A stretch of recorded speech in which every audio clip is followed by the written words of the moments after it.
Hello friends, welcome to maths classes. ఈరోజు maths క్లాసుల్లో భాగంగా మనం అకర్ణీయ సంఖ్యల్ని దశాంశ భిన్నాలుగా ఏ విధంగా మార్చాలి అనేటువంటి టాపిక్ కోసం మనం డిస్కస్ చేద్దాం. ఇక్కడ అకర్ణీయ సంఖ్య అంటే ఏంటి అనేది మనం ఒకసారి చూసినట్లయితే, ఈ అకర్ణీయ సంఖ్యలు అనేవి P/Q రూపంలో ఉంటాయి. P/Q రూపంలో ఉంటాయి. ఇక్కడ Q నాట్ ఈక్వల్ టు 0 అవ్వాలి అనేది మనం గమనించాలన్నమాట. అయితే అకర్ణీయ సంఖ్య తీసుకుని దీన్ని దశాంశ భిన్నంగా ఏ విధంగా మారుస్తాము అనేది మనం చూసినట్లయితే, ఇక్కడ మనం గమనించినట్లయితే 25ని 16 చేత భాగించినట్లయితే మనకి ఎంత వస్తుందంటే 1.5625 అని చెప్పేసి వచ్చింది. అంటే ఈ 5 దగ్గరకు వచ్చిన తర్వాత ఇది ఆగిపోయిందనమాట. అంటే 25 తీసుకున్న 25ని 16 చేత మనం డివైడ్ చేయాలి, చేస్తే ఈ విధంగా వచ్చింది. అదే 17 తీసుకుని 17 5 చేత డివైడ్ చేసినట్లయితే మనకి 3.4 అని వచ్చింది. 4 తర్వాత ఆగిపోయిందనమాట. కానీ ఇక్కడ మనం 1/3 తీసుకున్నట్లయితే దీని తర్వాత ఈ 3 అనేది 0. తర్వాత 3 అనేది మనకి ఏమవుతుందంటే అలా రిపీట్ అవుతూ వస్తుందన్నమాట. దీన్ని మనం ఏమని రాస్తామంటే 0.3 బార్ 3 రికరింగ్ అని చెప్పేసి రాస్తారు.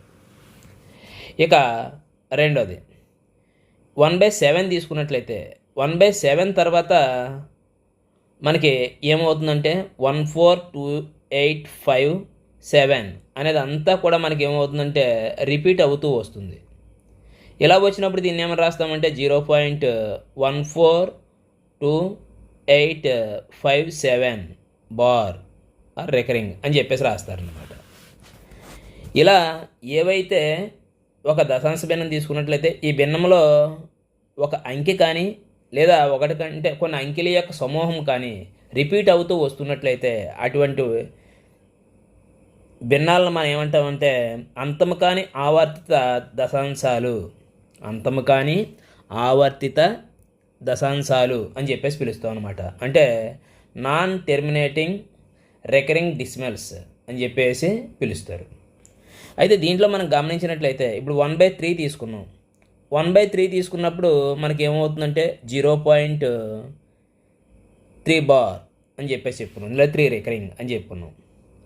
1/7 తీసుకున్నట్లయితే మనకి ఏమైందంటే 0.14287 బార్ అని చెప్పేసి చెప్పుకున్నాం. దీంట్లో ఏమవుతుందంటే ఇక్కడ 3 అనేది మనకి 1/3లో 3 అనేది మనకి ఏమవుతుందంటే రిపీటెడ్గా వస్తుంది. ఇలా వచ్చే అంకెల యొక్క సమూహం ఏదైతే ఉందో దాన్ని మనం ఏమంటామంటే వ్యవధి అని పిలుస్తాం. చాలా ఇంపార్టెంట్, జాగ్రత్తగా గమనించాలి, కొంచెం కన్ఫ్యూజ్ అవ్వడానికి అవకాశం ఉంది. వ్యవధి అని చెప్పేసి అంటాం. దీన్నే మనం ఏమని పిలుస్తామంటే పీరియడ్ అంటాం అనమాట. పీరియడ్ అని చెప్పేసి పిలుస్తాం. అయితే ఇక్కడ ఈ రెండింటిలో 0.3 బార్లో వ్యవధి ఏమవుతుందంటే మనకు 3 అవుతుంది అని చెప్పేసి గమనించాలి. అదే 1/7లో వ్యవధి ఏమవుతుంది అంటే 14287 అనేది మనకి ఏమవుతుందంటే వ్యవధి అవుతుంది. తర్వాత మనం చెప్పుకోవాల్సింది ఏంటంటే అవధి. అవధి అంటే ఏంటంటే ఏవైతే అంకెలు రిపీట్ అవుతున్నాయో ఆ రిపీట్ అయ్యేటువంటి అంకెల యొక్క సంఖ్యని మనం ఏమంటామంటే అవధి అంటాం. దీన్నే పీరియాడిసిటీ అని చెప్పేసి పిలుస్తారనమాట. పీరియాడిసిటీ అని చెప్పేసి పిలవడం అనేది జరుగుతుంది. అయితే మరి మొదట 0.3 బార్లో అవధి ఎంత అవుతుంది అంటే ఇక్కడ 1 అవుతుంది. ఎందుకంటే ఇక్కడ రిపీట్ అయ్యేది ఒకే అంకె కాబట్టి.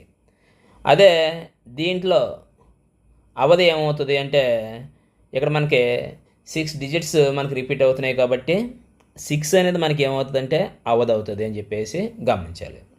ఇప్పుడు టెక్స్ట్ బుక్లో మనకి చిన్న ఎక్సర్సైజ్ ఇచ్చాడు, దాంట్లో ఉన్నటువంటి వీటిని చేయడానికి ట్రై చేద్దాం. ఇక్కడ ఉన్నటువంటి దీంట్లో అవధి ఎంత అన్నాడు. మరి ఇందులో ఏది రిపీట్ అవుతుంది? 143 అనేది మనకి ఇక్కడ రిపీట్ అవ్వడము అనేది జరుగుతుంది. చూడండి, గమనించండి జాగ్రత్తగా. అంటే దీన్ని ఏమని రాస్తాం? 0.23143 బార్ ఆర్ రికరింగ్ అని చెప్పేసి రాస్తాం. ఇలా ఉన్నప్పుడు మరి ఇందులో రిపీట్ అయ్యే అవధి అంటే అంకెల యొక్క సంఖ్య కాబట్టి ఎన్ని అంకెలు రిపీట్ అవుతున్నాయంటే ఇక్కడ 3 రిపీట్ అవుతున్నాయి కాబట్టి 3 వేయాలి. మరి వ్యవధి అంటే అక్కడ రిపీట్ అయ్యేటువంటి అంకెల యొక్క సముదాయము ఎంత 1 4 3. ఇక రెండో దాంట్లో 125 పాయింట్ ఇందులో రిపీట్ అయ్యేది ఏంటి 8 9 రిపీట్ అవుతుంది. జాగ్రత్తగా గమనించండి. అంటే 6 7 8 8 9 బార్. అంటే ఇక్కడ అవధి అంటే రిపీట్ అయ్యేటువంటి అంకెల యొక్క సంఖ్య ఎన్ని ఇక్కడ 2 ఉన్నాయి కాబట్టి 2 అవుతుంది. అదే వ్యవధి అంటే రిపీట్ అయ్యేటువంటి అంకెల సముదాయము అంటే 8 9 అనమాట. ఓకే, నెక్స్ట్ మనం దీంట్లో గమనించవలసింది ఏంటంటే ఇప్పుడు చెప్పుకున్న దాంట్లో ఏవైతే P/Q రూపంలో ఒక అకర్ణీయ సంఖ్య తీసుకుంటున్నామో మంచాలన్నమాట. అంటే 2 రకాలుగా ఉంటాయి ఇక్కడ. ఒకటి ఏంటంటే అంతమయ్యే దశాంశ భిన్నాలు, రెండోది అంతం కాని ఆవర్తిత దశాంశాలు. హారం ఇది దేని మీద ఆధారపడి ఉంటుందంటే హారంలో ఉన్నటువంటి క్యూపై ఆధారపడి ఉంటుంది. ఈ క్యూ అనేది 2 పవర్ n 5 పవర్ m ఈ రూపంలో ఉన్నట్లయితే మనకి అది అంతమయ్యే దశాంశ భిన్నం అవుతుంది అనమాట. ఈ రెండు కాకుండా అంటే 2 కానీ 5 కానీ లేదా 2 కానీ ఫ్యాక్టర్స్గా ఉన్నట్లయితే, ప్రధాన సంఖ్యలు ఫ్యాక్టర్స్గా ఉన్నట్లయితే, అవి మాత్రమే ఉన్నట్లయితే అది అంతమయ్యే దశాంశ భిన్నం అవుతుంది. ఈ 2 కాకుండా వీటితో పాటు వేరే ఏ ప్రధాన సంఖ్య అయినా సరే కారణాంకంగా ఉన్నట్లయితే అవి అంతము కాని ఆవర్తిత దశాంశాలుగా అవుతాయి అని చెప్పేసి గమనించాలన్నమాట. సపోజ్ మనం ఇక్కడ గమనిద్దాం, ఒక ఎక్సైజ్ ఉన్నది, దాంట్లో చూద్దాం. ఇక్కడ మనకు చూడండి కొన్ని భిన్నాలు ఇచ్చేసి అకర్ణీయ సంఖ్యలు ఇచ్చాడు. ఇచ్చి పై వాటిలో ఏవి అంతమయ్యే దశాంశాలు, ఏవి అంతము కాని దశాంశాలు అన్నాడు. మొదట ఒకటి తీసుకుందాం. 7/5 అనేది ఉన్నది. ఇక్కడ 5లో హారంలో 5 మాత్రమే ఉంది. అంటే దీన్ని ఏమని రాయొచ్చు అంటే 5ని 5 పవర్ 1 అని రాయొచ్చు. 5 పవర్ 1 అని రాయొచ్చు. మరి 2 లేదు కదా అంటే 2 పవర్ 0 అని చెప్పేసి రాసుకోవచ్చు. అయితే 5 కానీ 2 కానీ హారములో ఉన్న దానికి కారణాంకాలుగా ఉంటే, 5 2 మాత్రమే ఉంటే అటువంటి దాన్ని మనం ఏమంటామంటే అంతమయ్యే దశాంశ భిన్నం కింద రాయగలుగుతాం అనమాట. కాబట్టి ఇది అంతమయ్యే దశాంశ భిన్నం అవుతుంది. ఏది 7/5 అనేది. మరి తర్వాత 3/4 ఉంది. మరి దీంట్లో ఉన్నటువంటి హారానికి ఏమున్నాయి ఫ్యాక్టర్స్ 2 ఉంది. అంటే 2 కానీ 5 కానీ లేదా 2 కానీ ఉంటే అది అంతమయ్యే దశాంశ భిన్నం కాబట్టి ఇది కూడా అంతమయ్యే దశాంశ భిన్నమే అవుతుంది. మరి తర్వాత 23/10 ఉంది. ఈ 10కి చూడండి ఏమవుతున్నాయి 2ని ఇంటూ 5 అంటే దీని ఫ్యాక్టర్స్ 2ని 5 అయ్యాయి కాబట్టి ఇది ఏమవుతుందంటే అంతమయ్యే దశాంశ భిన్నమే అవుతుంది. తర్వాత 5/3 ఉంది. 5/3లో హారంలో 2 ఇక్కడ 3 ఉన్నది కాబట్టి ఇది అంతమయ్యే దశాంశ భిన్నం అవ్వదు. కాబట్టి హారంలో ఉన్న దానికి తప్పనిసరిగా ఫ్యాక్టర్ ఏముండాలంటే 2 ఉండాలి, లేకపోతే 5 ఉండాలి, లేదా 2 5 కూడా ఉండాలన్నమాట. కాబట్టి ఇది అంతమయ్యే దశాంశ భిన్నం కాదు, అంటే అంతము కాని ఆవర్తిత దశాంశ భిన్నం అన్నమాట ఇది. ఇక్కడ తర్వాత 17/6 ఉంది. దీనికి చూడండి 6కి హారంలో ఉన్నటువంటి 6కి 2 3 6. ఇక్కడ 2 ఫ్యాక్టర్ కింద ఉంది కానీ ఇక్కడ 3 కూడా ఉంది. 2 మాత్రమే ఉండాలి, లేదా 5 మాత్రమే ఉండాలి, లేదా 2 5 2 కలిపి ఉండాలి. అంతే తప్ప వేరేది ఏది కూడా ప్రధాన సంఖ్య దీనికి కారణాంకంగా ఉండకూడదు. కాబట్టి ఇది కూడా ఏమవుతుందంటే అంతము కాని ఆవర్తిత దశాంశ భిన్నం.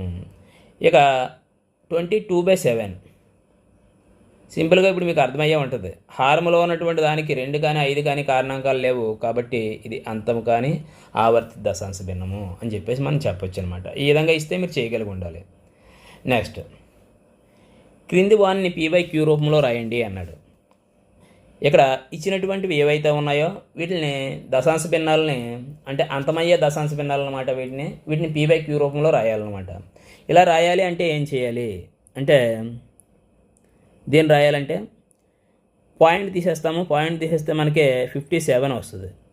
బై పాయింట్ తర్వాత ఎన్ని అంకెలు ఉన్నాయి 2 అంకెలు ఉన్నాయి కాబట్టి ఒకటి పక్కనే అన్ని సున్నాలు వేయాలి కాబట్టి అది అవుతుంది.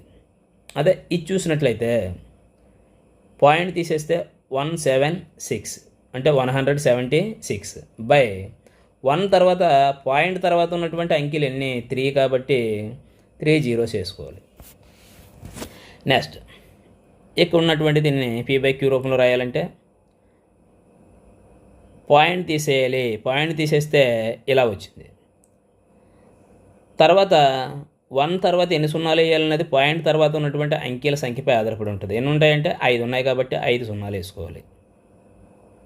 సో ఇది ఇక్కడ కూడా సేమ్ పాయింట్ తీసేయాలి. ఆ పాయింట్ తీసేస్తే మనకి 1 పక్కనే పాయింట్ తర్వాత ఎన్ని అంకెలు ఉన్నాయి 3 ఉన్నాయి కాబట్టి 3 సున్నాలు వేసుకోవాలి. నెక్స్ట్ ఇచ్చినటువంటి క్వశ్చన్ చూద్దాం. ఇప్పుడు ఇక్కడ మనం చేసేది ఏంటంటే అంతం కాని ఆవర్తిత దశాంశ భిన్నాలని అకర్ణీయ సంఖ్య రూపంలోకి మారుస్తున్నాం అనమాట, భిన్న రూపంలోకి. ఎలా అంటే ఇక్కడ 0.4 అని చెప్పేసి ఇచ్చాడు. 0.4 బార్ ఆర్ రికరింగ్. దీన్ని ఎక్స్ అనుకోవాలి. అనుకుంటే 0.4 బార్ కాబట్టి ఎక్స్ ఈజ్ ఈక్వల్ టు మనకి ఏమవుతుందంటే 0. ఈ 4 అనేది రిపీటెడ్గా వస్తుంటుంది, ఇలా అలా వస్తుంటుంది. దీని నుంచి 10x కట్టాలి. 10 పెట్టి మల్టిప్లై చేయాలన్నమాట ఇరువైపులని. 10 పెట్టి మల్టిప్లై చేస్తే ఈ 4 అనేది ఈ 0 దగ్గరికి వస్తుంది, అంటే 4 పాయింట్ వస్తుంది అనమాట. ఇంకా 4 4 4 వస్తుంది, అంటే ఇంకో 4 కూడా వేసుకోవచ్చు. ఇలా మనం ఎన్నైనా సరే వేసుకోవచ్చు. దీంట్లోంచి 10xలోంచి ఎక్స్ని తీసేయాలి. ఎక్స్ అంటే ఎంత 0.4444 తీసేస్తే పై దాంట్లోంచి కింద తీసేస్తే ఇక్కడ ఏమవుతుందంటే 9x వస్తుంది. 10xలోంచి ఎక్స్ తీసేస్తే 9x వచ్చింది. ఈక్వల్స్ టు వీటిని కూడా చూస్తే 4 - 4 అంటే 0 0 0 0 4 - 0 అంటే 4. సో ఆటోమేటిక్గా 4 వచ్చింది. ఎక్స్ ఈజ్ ఈక్వల్ టు ఏమైందంటే 4/9 అయిందనమాట. ఎక్స్ ఈజ్ ఈక్వల్ టు ఎంత అయిందంటే 4/9 అయింది. సో ఇది మనకు ఆన్సర్ అవుతుంది అనమాట. సింపుల్గా చెప్పాలంటే 0.4 బార్ అంటే ఇక్కడ మనకి ఏదైతే ఉందో 4 వేసుకుని కింద హారంలో ఎన్నింటికైతే బార్ ఉన్నదో అన్ని 9 వేసుకోవాలి, అంటే 4/9 అయింది.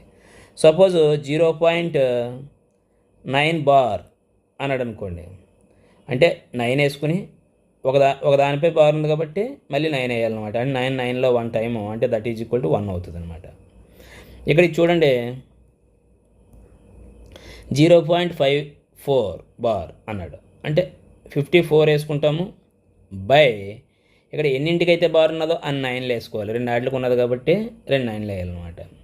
9 అనేది దీంట్లోనేమో 6 టైం పోద్ది, దీంట్లోనేమో 11 టైమ్స్ పోద్ది, కాబట్టి 6/11 అవుతుంది అనమాట ఇది. నెక్స్ట్ ఇది చూడండి 4.7 బార్ అన్నాడు, అంటే మనం ఇక్కడ ఏం చేయాలంటే ఎక్స్ ఈజ్ ఈక్వల్ టు ఏం తీసుకోవాలంటే 4.7 బార్ అని చెప్పేసి తీసుకోవాలి. అంటే 7 7 7 7 అలా వేసుకోవాలి. సో 10x కట్టాలి.